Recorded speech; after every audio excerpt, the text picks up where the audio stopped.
আসসালামু আলাইকুম। তৃতীয় ওয়ানডেতে ব্যাট করছে কিন্তু বাংলাদেশ নিউজিল্যান্ডের বিপক্ষে। মানে শুরুটা এত বাজে হয়েছে, এত বাজে ভাবে হয়েছে। সাইফ হাসান কি আসলে ওয়ানডেতে চলে? মানে টি-টোয়েন্টি ব্যাটার ওয়ানডেতে বা সাইফ বাদে কি অন্য কাউকে কি ট্রাই করা যায় না? মানে আপনি যদি দেখেন যে তার যে রান আছে বর্তমানে ওয়ানডেতে, তার বেশিরভাগ রানই কিন্তু বাউন্ডারি থেকে, তাহলে সূত্র দ্বারা যেটা যেহেতু পাওয়ার প্লে থাকে প্রথমে, তাহলে তো বাউন্ডারি মারা তার কাছে ইজি ছিল। শুধু বাউন্ডারি মারলেই কিন্তু একটা খেলোয়াড় হয় না, ওপেনিং এ নামলে যে অনেক কিছু কিন্তু দায়িত্ব থাকে। আপনি যদি গেল তার 5টা ইনিংসও দেখেন ওডিআইতে, ভালো একটা বড় ইনিংস কিন্তু তার নামের পাশে নাই। তাহলে ওয়ানডে মেন্টালিটি যেটা, সে মেন্টালিটি সেটা কিন্তু সেট আপ হতে পারছে না সাইফ হাসান। ম্যানেজমেন্টের অবশ্যই কিন্তু এটা নিয়ে ভাবা উচিত যে সাইফের রিপ্লেসমেন্ট 100% কিন্তু দরকার। শেষ খবর পাওয়া পর্যন্ত এখন পর্যন্ত 40 ওভারে 205 রান, চারটা উইকেট।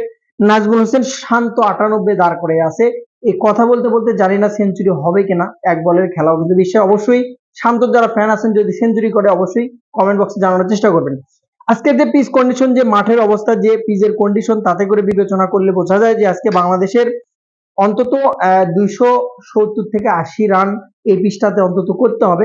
নয়তো কিন্তু নিউজিল্যান্ডের সাথে আপনি পিচের কন্ডিশন, প্রথমে যখন বাংলাদেশের দুইটা উইকেট চলে গেল 9 রানে, তখন মনে হচ্ছিল যে না, আজকের পিচ মনে হয় খুবই বাজে কন্ডিশন। এবং এই পিচটাতে অনেকদিন যাবত কিন্তু খেলা নেই, যেহেতু চট্টগ্রামে 25 সালে লাস্ট খেলা হয়েছিল আয়ারল্যান্ডের সাথে। অনেকদিন যাবত পিচের যে কন্ডিশন, পানির স্বল্পতা আছে পিচে, প্রচুর পরিমাণে পানির দরকার, ধুলাবালির মতো একদম বালি হয়ে গেছে প্রায় বলা চলে। সো পিচটার কন্ডিশন প্রথমে খুব খারাপ মনে হলেও, যেহেতু স্কোরটা বাংলাদেশ 4 উইকেটে 205 টপকাইছে, তো অবশ্যই বোঝা যাচ্ছে পিচ কন্ডিশন ভালো। বিকেল বেলা আরো স্বাচ্ছন্দ্য, গরমটা কিছুটা হলেও কমবে, যেহেতু প্রচুর পরিমাণে গরম সাগরিকাতে। সো গরমটা একটু হলেও কমবে, হয়তো নিউজিল্যান্ডের ব্যাটিং করতে কিন্তু আরো কিছুটা সুবিধা হবে।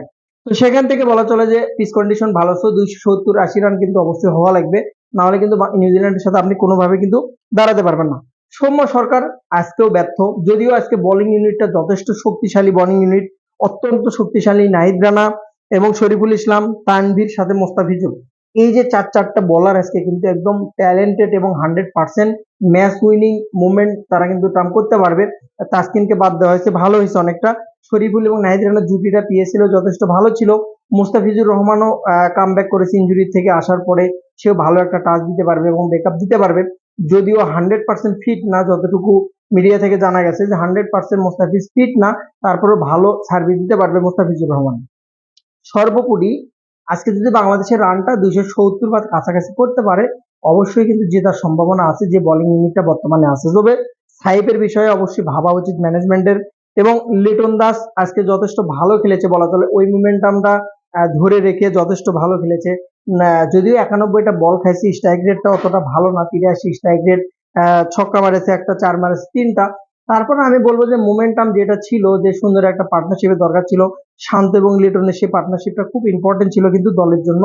অবশ্যই এখনো 9টা ওভার হাতে আছে কিন্তু 6টা উইকেট। এটার থেকে কিন্তু ভালো টাচ বা ভালো যদি ফাইট করতে পারে, হিট করতে পারে, বাংলাদেশে ভালো একটা স্কোর কিন্তু দাঁড়াবে। বেস্ট অফ লাক, বাংলাদেশ জিতুক, শেষ সিরিজ জিতুক, এ দোয়াই কামনাই করছি। ভালো থাকুন, সালাম আলাইকুম।